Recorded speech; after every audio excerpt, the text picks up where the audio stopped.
Tu connais ce moment où tu te dis « cette semaine, je fais les choses bien » et 3 jours après, là, tu n'as plus aucune idée de ce que tu fais, tu changes tout au feeling, tu coupes une séance, tu compenses le lendemain et tu termines la semaine en mode puzzle, avec une fatigue bizarre et zéro confiance.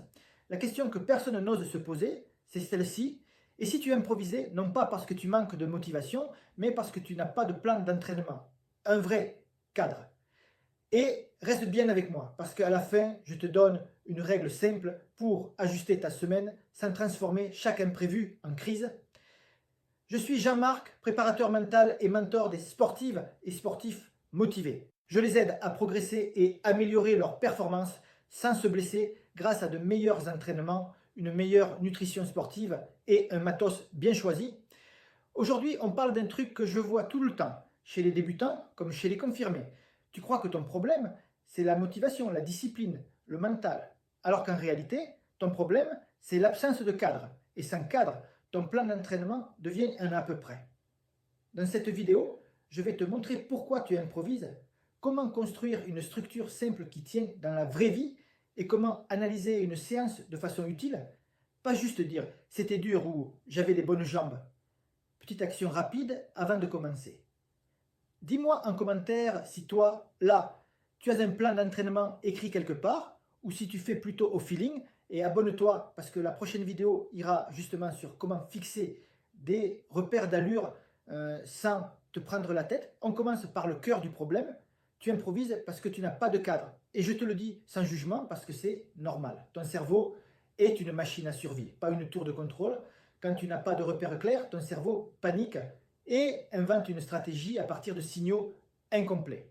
Une nuit pourrie, une journée trop longue, des jambes lourdes dès l'échauffement, une séance qui pique au kilomètre 6 et tout ton système se met à chercher une sortie de secours.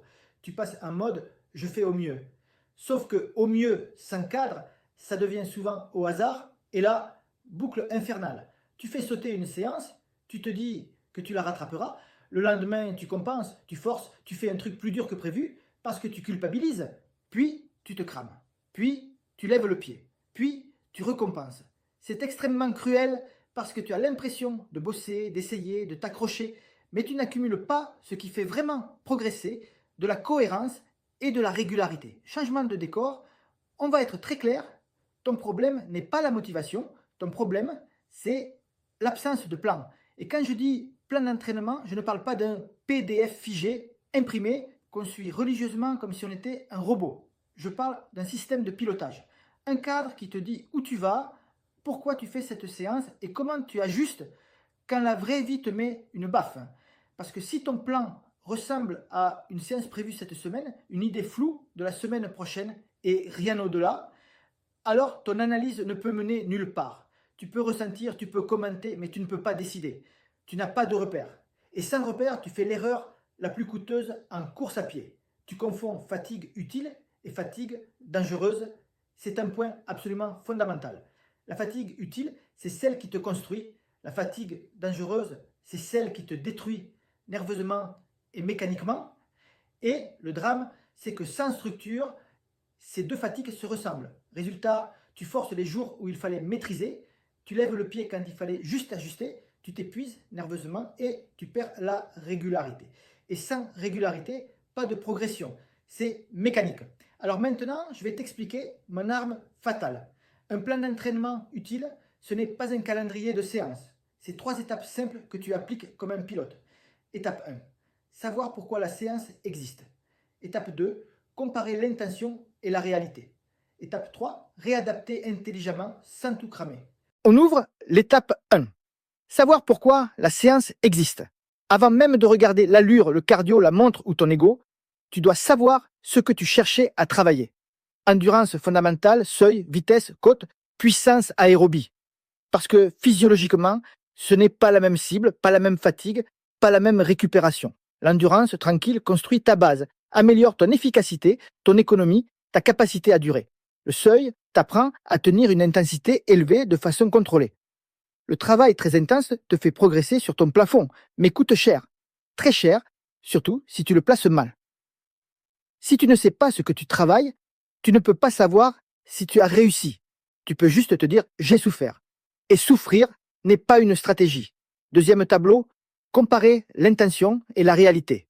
Là, on sort du grand classique « c'était dur ». Tu compares des repères concrets. Est-ce que tu es resté dans la zone prévue ou est-ce que tu as explosé dès le début? Est-ce que ton cardio a monté progressivement comme attendu ou est-ce qu'il a grimpé d'un coup, signe que tu étais déjà entamé? Est-ce que ton ressenti est cohérent avec la séance? Une endurance facile ne devrait pas te laisser vider mentalement. Une séance au seuil ne devrait pas se finir en survie totale. Est-ce que ta technique s'est dégradée? Une foulée qui s'effondre, une respiration qui part en vrille, une incapacité à parler en endurance, ça te donne des infos. Et surtout, est-ce qu'en récupération le lendemain, tu te sens entamé ou cassé? Entamé, tu peux ajuster. Cassé, tu as franchi une limite. Je te donne un exemple simple. Tu as une séance contrôlée, prévue, effort soutenu, mais maîtrisé. Sur le papier, tu devais finir avec la sensation « j'aurais pu faire un peu plus, mais je m'arrête propre ». Et toi, tu finis en mode explosion, jambes vides, cardio en dérive, cerveau en alerte, et tu te dis « bon, j'ai manqué de mental ». Non, dans la plupart des cas, ce n'est pas du mental. C'est un signal de charge mal placé, de fatigue accumulée, de stress, de sommeil, ou d'allure trop ambitieuse ce jour-là. Sans repère, tu te flagelles. Avec un repère, tu ajustes, et ça change tout. Troisième scène, et c'est là que 95% se plantent. Réadapter intelligemment. Les gens réagissent émotionnellement, ils font du théâtre. Une mauvaise séance devient un drame. Une bonne séance devient une autorisation à faire n'importe quoi. Alors qu'un ajustement intelligent, c'est juste une décision froide, basée sur des signaux simples. Si les signaux virent à l'orange, tu baisses légèrement l'intensité. Si la fatigue se prolonge, tu réduis un peu le volume. Si ton sommeil explose et que ton stress est au plafond, tu déplaces une séance dure au lieu de la faire quand même pour être sérieux. Si ta mécanique se dégrade, tu remplaces une séance agressive par une sortie facile plus quelques éducatifs. Parce que tu protèges ton corps et tu gardes la fréquence. Ce n'est pas être fragile, c'est être intelligent. Ton système nerveux et ton cortisol ne négocient pas. Quand la charge totale est trop haute, ta capacité à encaisser chute et tu payes plus tard. Stagnation, blessure, perte d'envie.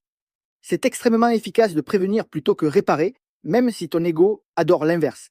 Et maintenant, je te raconte Adrien, parce que c'est l'exemple parfait. Adrien, c'était le coureur sérieux, mais instable. Il allait chercher des séances sur Internet qui ont l'air bien. Un peu de fractionné un jour, un footing long le dimanche, et entre les deux, au feeling. Et son vrai problème, c'était au moindre coup de fatigue, il remettait tout en question. Il alternait semaines héroïques et semaines mortes. Il croyait qu'il manquait de discipline. En réalité, il manquait d'un cadre et de règles d'ajustement. Ce qu'on a fait, ce n'est pas un hack, c'est une structure. On a arrêté de naviguer à vue, on a posé une projection sur plusieurs semaines, pas sur 7 jours. On a construit des blocs cohérents. Une phase pour consolider la base, une phase plus spécifique, puis une phase d'affûtage. Chaque séance avait un objectif clair et des critères simples pour évaluer si c'était réussi. Et surtout, on a mis des règles d'ajustement pour qu'une séance moyenne ne devienne pas une crise existentielle. Résultat, Adrien a arrêté de paniquer. Et quand tu arrêtes de paniquer, tu deviens régulier. Et quand tu deviens régulier, tu progresses. C'est mathématique. On arrive au moment où je te résume tout et je te donne mon avis. Le message central, c'est celui-ci. Tu n'as pas besoin d'être plus motivé. Tu as besoin d'un plan d'entraînement qui te sert de cadre, pas d'une liste de séances qui te juge. Premier point, sans cadre, tu analyses au feeling et tu tournes en rond. Deuxième point, sans structure, chaque séance devient un pari émotionnel et tu confonds fatigue utile et fatigue dangereuse. Troisième point, un plan d'entraînement efficace, c'est un système de pilotage en 3 étapes. Intention, comparaison, adaptation, et mon avis basé sur ce que je vois chez des centaines de coureurs. La plupart des gens ne manquent pas de volonté, ils manquent d'un cadre simple qui protège leur régularité. Le vrai luxe en course à pied, ce n'est pas de tout donner, c'est de savoir quoi faire et quoi ne pas faire, même quand ta semaine part en vrille. Et maintenant, bonus promis, la règle simple pour ajuster ta semaine sans paniquer. Si un imprévu te tombe dessus, ne change pas tout, tu gardes l'objectif de la semaine, tu retires juste le surplus, tu protèges d'abord la séance la plus importante pour ton objectif, et tu rends le reste plus facile. Tu ne rattrapes pas en ajoutant de la violence, tu consolides en gardant de la cohérence.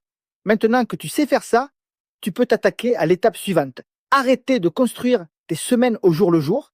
Et c'est exactement ce que j'ai construit dans l'Académie Running et Trail. Quand tu rejoins un programme, tu n'achètes pas juste un plan d'entraînement. Tu récupères un cadre complet pour t'entraîner, t'ajuster et avancer avec confiance, avec des plans structurés selon ton objectif et ton niveau, des vidéos et un guide PDF pour comprendre ce que tu fais et pourquoi tu le fais, et du support humain avec moi, ton mentor, pour t'aider à ajuster sans te saboter. Si tu veux arrêter d'improviser et enfin suivre une structure claire, les principaux programmes de l'Académie Running et Trail sont juste en dessous dans la description de la vidéo.